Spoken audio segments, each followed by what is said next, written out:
Hello বন্ধুরা, নমস্কার। ভারতী পাল kitchen. আজকে আমি একটা জিনিস রান্না করব। দেখো, এই যে কচুর ডাঁটা, এই যে দেখছো কচুগুলো, এগুলো এই কচুর ডাঁটা তোমার মেসো বলতেছে যে কচুর শাক খাবে, এনে দিয়ে বলতেছে। তা কচুর শাকটা আমি কীভাবে রান্না করব দেখতে থাকো। এই যে কচুর শাকটা এইভাবে করে কেটে নিয়েছি, এই দেখো যে এইভাবে করে করে শাকটাকে কেটেছি। কীভাবে রান্না করব তোমরা দেখতে থাকো। দেখো, কচু শাকটা সিদ্ধ বসাচ্ছি, একটু তো ভাপ দিয়ে সিদ্ধ করে নিতে হবে। তা একটু লবণ দিয়ে দিলাম, লবণ দিয়ে এখন একটু ঢেকে সিদ্ধ করে নেব কচু শাকটা।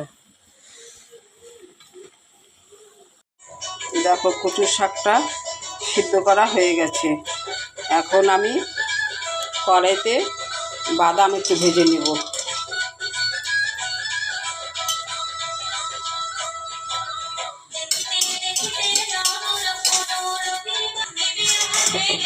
বাদামটা ভাজা হয়ে গেছে।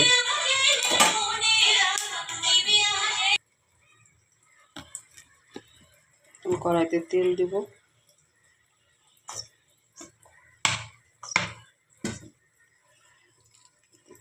তেলে দুটো শুকনো লঙ্কা,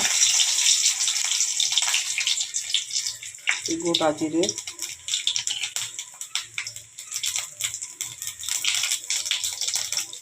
কাঁচা লঙ্কা। দেখো বন্ধুরা, আমি নিরামিষভাবে বাদাম দিয়ে কচুর শাকটা দিয়ে দিলাম।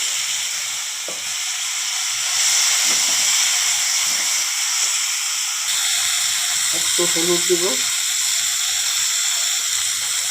হাফ চামচ একটু জিরার গুঁড়ো, একটু ধনিয়ার গুঁড়ো, একটু লঙ্কার গুঁড়ো।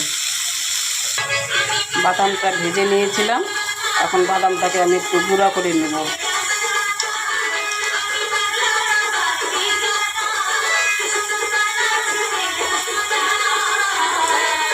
সিদ্ধ করার সময় অল্প লবণ দেওয়া ছিল, তার জন্য এখন আমি সামান্য একটু লবণ দিয়ে দিলাম। আর বাদামটা গুঁড়া করে ভেঙে দিয়ে দিলাম একটু। খেতে ভালো লাগবে, খেতে এরকম করে নিরামিষভাবে কচুর শাক রান্না করে খেয়ে দেখবে কত টেস্টি লাগে। আর কচু জিনিসটা তো এরকম সবাই পছন্দ করো। তোমরা এরকমভাবে নিরামিষভাবে বাদাম দিয়ে করলাম, তোমরা করে খেয়ে দেখবে। আর একদিন মাছ দিয়ে করে খাওয়াবো, দেখাবো তোমাদেরকে। এইভাবে করে নিরামিষভাবে বাদাম দিয়ে করে খেয়ে দেখবে। দেখো কচুর শাকটা কত সুন্দর হয়েছে। এরকম নিয়ম খেয়ে কমেন্ট শেয়ার করবে। কচুর শাক নিরামিষের দিন এরকম করে কচুর শাক রান্না করে খেয়ে দেখবে। বা বাদাম, নারিকেল এগুলো দিয়ে।